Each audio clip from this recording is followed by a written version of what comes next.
Even the politician who helped bring sports betting to Colorado was like, yeah, these ads are a lot. The company that had to pay millions of dollars in fines for the failed 2017 house explosion in Firestone is looking for permission to drill closer to homes there. I said, if anybody's going to do this, I must do this, and we made it. They made history with the Denver Police Department, opening the door for others. A hunter gets some help from Parks and Wildlife after the Marshall Fire destroyed everything he owned, including his game freezer. And we're sliding into the work week with more of your at-home Olympics. But we're not supposed to call them Olympics, just like this is next, but before. We interrupt the constant stream of sports betting advertisements to bring you a newscast. So many of those ads, even the Democratic politician who helped bring sports betting to Colorado told our Steve Steger, it's out of hand. Clearly, I was wrong, and it's okay to once in a while admit it and go fix the problem. House Speaker Alec Garnett said he never could have predicted the onslaught of ads on TVs, billboards, social media, even sports stadiums when he pushed to make Colorado one of the first states to legalize sports betting. I thought that the industry was going, or the market itself would start to regulate itself. It clearly hasn't. So Garnett says in his last session in the Colorado House, Coloradans deserve some relief. He's working on a plan to regulate the vomiting of odds and promotions everywhere people look. You can limit how they talk to the people across the state. You can try to limit who they are speaking to and what they're trying, what populations they're trying to address. We are already a very highly regulated industry. Kristen Mackey works in marketing for Superbook Sports. And before you light that torch and grab your pitchfork, you should know she agrees there are too many ads. I think it is pretty inundated in the market. But she says even though it might not seem this way, things are starting to slow down. The smash and grab mentality that was there initially and trying to get players and things is going to pulse a lot more and not be quite so steady. I'm not sure that it has to be regulated by law because I think we're going to self-govern at some point. Now, Mackey actually said as sports betting continues to expand to other states, you're going to see less advertising here. Sports betting is now legal in New York. That means the bigger companies have a whole lot of new players to try to court, so they will start carpet bombing the airwaves there, where advertising is more expensive and demands more resources. Garnett says that he doesn't have any specifics slated for his reform bill yet, but he wants it done by the end of this session. And this is the part where I should remind people that there are probably going to be sports betting ads in this show. Yeah. And another reminder that we have no control over what airs in the show. Yeah, but full disclosure, I mean, any ad on 9 News is paying our salaries and supporting our journalism. But the thought is what? Kind of like with marijuana, where like there was intense focus on Colorado when Colorado was out front on marijuana. But now that you can basically get as baked as Snoop Dogg anywhere in America, that interest and that money's kind of spread out. Yeah, and the thought is Garnett really thinks that Colorado might be able to set an example here. I think before he was kind of hoping that another state would step in and make some changes, which would change the ads on the nationwide level. That way they wouldn't be popping up all over the place.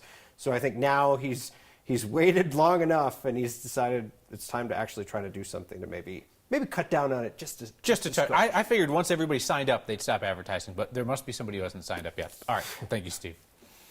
Second time in 2 weeks, threat against a school board in the Denver metro area has forced a meeting to be held in a secured building and without the public present.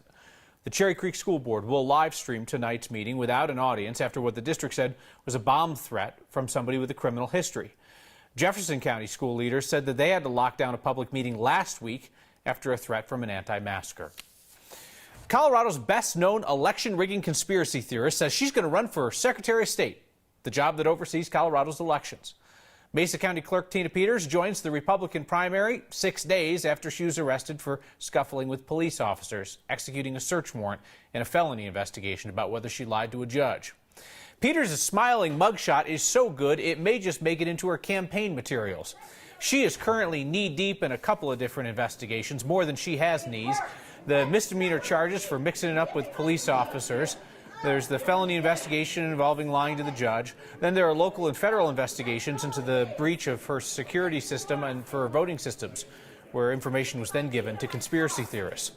Democratic Secretary of State Jenna Griswold today called Peters unfit to be Secretary of State, called her a danger to Colorado elections.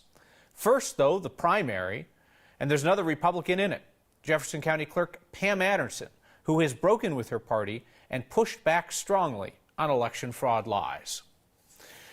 When Adams County Sheriff joined a police chase and live streamed it, even after other officers called it off due to public safety, the sheriff knew something in that moment that we did not know. The sheriff had already signed a deal to have the TV show Cops come to Adams County. Adams County's Democratic Sheriff Rick Ragenborg announced over the weekend that his department has a signed deal with Langley Productions. The announcement comes after weeks of unanswered questions about this live stream pursuit, where the sheriff appeared to violate his department's own pursuit policy. Filming for Cops will begin this summer.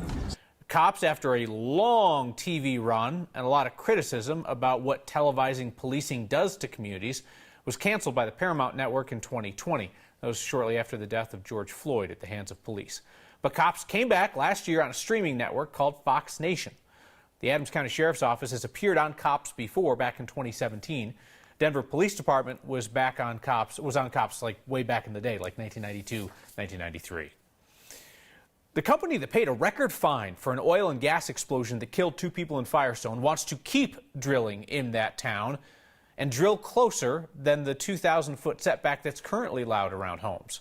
Our Marshall Zellinger looks at Kerr McGee's plan.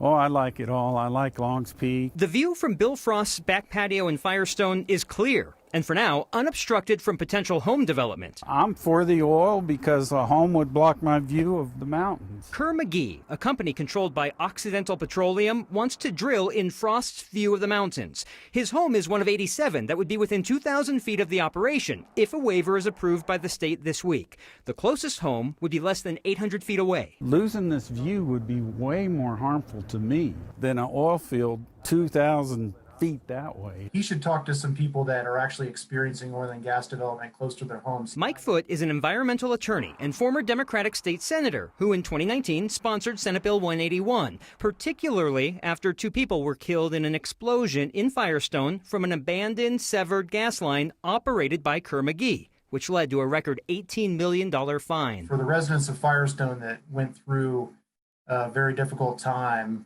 a couple of years ago, it seems insensitive at best to have a much bigger operation close to much more homes than what happened back in 2017. An operator can show they're providing substantially equivalent protections under the new law. Dan Haley, president of the Colorado Oil and Gas Association, explains that oil and gas operations can be within 2,000 feet of homes if the operator proves to the Oil and Gas Commission it will be protective of public health, safety, welfare, and the environment. For example, instead of using a traditional drilling rig, they might bring in an electric rig, which will be much quieter. They'll do continuous air monitoring. A lot of the concerns are about those sort of nuisance issues. Why are there so many trucks going down the street? What is that sound that I'm hearing? So our operators can then go in and find ways to mitigate that. And again, show that they're being protective of the public health and the environment, which is the intent of Senate Bill 181. This has been a multi-step, multi-approval process since June.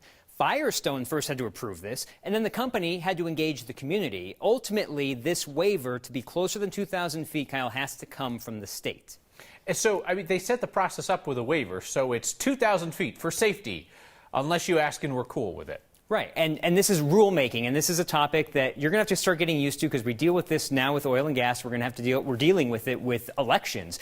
You have the law that is signed by the governor, the bill that's passed by the legislature. But then the rule, how to implement that, is done by the rule makers. And this is one of those things. The commission, not elected, but the commission that's appointed by the elected people, came up with how this works. And they said, we can have an exception if you meet certain criteria. We'll be watching to see what happens in Firestone. Thank you, Marshall. We know that public health workers became targets of angry pandemic deniers. And today, our state took one step closer to protecting those people's personal information. A bill that would add healthcare workers to the list of professions whose personal information can be withheld from the public if they get threatened just passed the state house. We saw this during the first year of the pandemic. The leader of the Parker Republicans, Mark Hall, began publishing the names and addresses of public health leaders in December of 2020. He wrote, quote, "You are on the radar at your homes and elsewhere. Patriots are going to show you the error of your ways." That bill also adds animal control officers and code enforcement officers to the protected list. Still has to go through the state Senate. Colorado's first responders have also been strained over the last few years. So I really want to thank you for what you have done to support their mental and emotional health and the health of their families. Since last week, you've raised more than $23,000 for Foundation 1023. That nonprofit connects first responders and their families with anonymous mental health support and counseling, along with providing peer support for the people who happen to see the worst the world has to offer and keep going back to work to keep us safe. We'll have your next Word of Thanks microgiving project idea on Wednesday. I always figure, well, if I die in the line of duty, I die doing what I wanted to do. And I would hope that more black women, black men would consider that. Honoring Denver police officers who broke barriers and blazed the path for generations of officers after them. Like many, he lost everything in the Marshall Fire, including one way he fed his family. Colorado wildlife workers came through for him. That's next.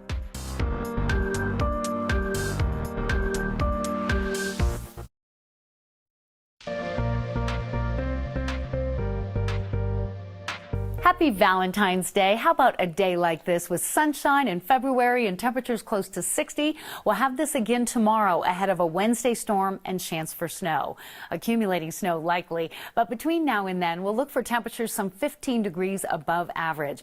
Increasing clouds tomorrow. It'll be a dry day. We have a little bit of wind coming into the foothills. Snow doesn't really get going though here along the Front Range until late Tuesday into Wednesday, and then it'll continue for most of the day Wednesday, really filling in, leading us to that 3 to 6 inch accumulation. And that means some of those foothill areas will see some of the heavier amounts like last week's storm. System rolls out on Thursday with clearing skies. We've got a warming trend in 50s heading into the weekend. A man from Louisville who lost everything in the Marshall Fire, including his game freezer full of elk meat. That guy got a distinctly Colorado donation a few weeks ago. That's what Fleetwood Matthews' home looked like before December 30th. Beautiful place on a whole lot of land. He had a full acre there in Louisville with an archery range out back. He also had 2 freezers full of meat that he's harvested from bow hunting. CPW happened to have some elk meat that they had seized from somebody who had illegally killed an elk. That seized meat usually goes to food banks or people in need. They decided to give this elk meat to Fleetwood and his family. A friend even gave him a new freezer, so he has a place to store that donation. That's good stuff. It's a sign that some landowners in Jackson County have not forgiven city slickers for forcing wolves onto rural Colorado. Because if you drive north out of Walden, you will come across this sign reading, "If you voted for reintroduction of wolves, do not recreate here. You are not welcome." The Jackson County administrator says that sign's been up for a few months. It's on private property, so that's just good old free speech. Send us the signs that make you look twice, even if they're telling you to get out of town. Email photos to next@9news.com or tweet at us using the hashtag HeyNext. They joined the Denver Police Department as 2 of their first black female officers. They knew they were responsible for more than just patrolling the streets. There were times that I thought about quitting, and I said I can't do that because there's a young black girl behind me that will want this job. And your at-home Olympic attempts just keep getting saucier. Next.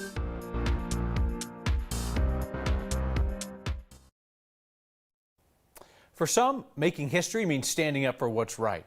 3 black women joined the Denver Police Department 50 years ago. They created a change in how that department hires new officers. They were recently honored by the department that once rejected them. Byron Reed has their story. This is really something. Sometimes the bond between 2 friends can be strong enough to last a lifetime. But I would call her Lou Effie, and she would call me Maurini. And I don't know how Ray came up with Lou Effie. I just don't know. I don't know how she came up with a lot of things. I had that cap. For Ray Beth Hunn and Lauraton and Whitney, their friendship started when they applied to become officers for the Denver Police Department in the early 1970s. We heard about them hiring women. So I decided, oh, that might be an interesting job. In 1972, a third black woman named Carol Hogue also applied with the department, but all three were rejected and they ended up suing DPD. Their claims were that women and minorities were not represented fairly in the department. The city eventually settled the lawsuit and agreed to implement changes. We did our job, and we were a novelty because people would see two black females back in the 70s riding in a police car together. I mean, that was unusual in Denver. Huntington and Whitney were part of the first black female officers to join DPD. The two were partners their first years on the force working in traffic, a job, they say, that came with problems. We would ask for cover. Sometimes they would show, sometimes they wouldn't. For their work making a change within DPD, these women were recently honored for opening doors for other female officers of color. And they were courageous enough to, sue this entity of the Denver Police Department, saying that, yes, I am valuable and I can do this job as well. Both Huntington and Whitney hope their history will be lessons for others and the source of inspiration for a friendship that went beyond the badge. I knew she had my back and I had hers. For Next, Take care. I'm Byron Reed. Ray Beth Hunn went on to become DPD's first black female detective. That settlement the women were part of is known today as the Hogue Decree. The city agreed there'd be an effort to hire one woman for every 4 men, and the makeup of DPD was supposed to be 20% minority officers in future hiring. So it's like the Olympics, but it's better than the Olympics because you're competing. Your athletic prowess and your feedback next. Next, producer Kevin Larson checking in again. Dating a world-class athlete has to be intimidating, unless you are a world-class athlete yourself. Michaela Schifrin's boyfriend is ahead in the medal count at the 2022 Games, but she has a chance to cut into his lead tonight. Love is in the air and on the slopes on the Olympic Zone with Tom Green at 5:30.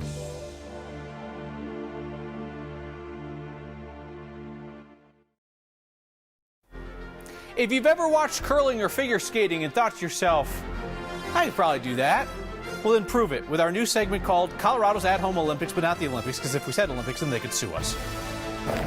Ready? Ready.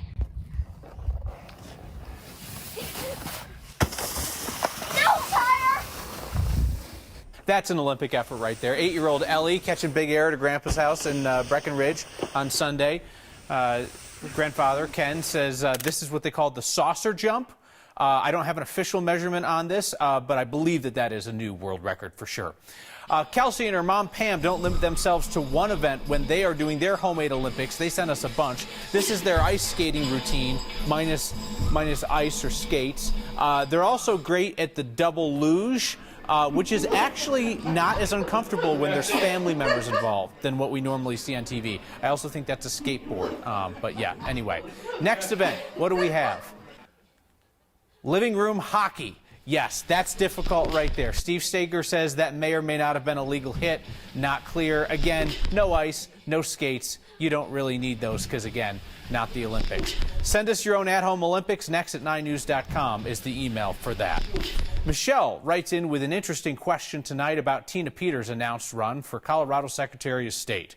Michelle says, how could Peters run for office? We should perhaps have a prerequisite that you have no charges pending pertaining to the office that you are running for in order to be eligible. Well, that's an interesting thing, Michelle, but here's the deal. Couldn't you see how that would be abused? Somebody could say, just file charges against a whole bunch of people to keep them from running for office. But now we see an interesting phenomenon statewide, perhaps at the national level, where people who think they could be in criminal trouble decide that running for office is the best way to insulate themselves. What a time to be alive. See you next time.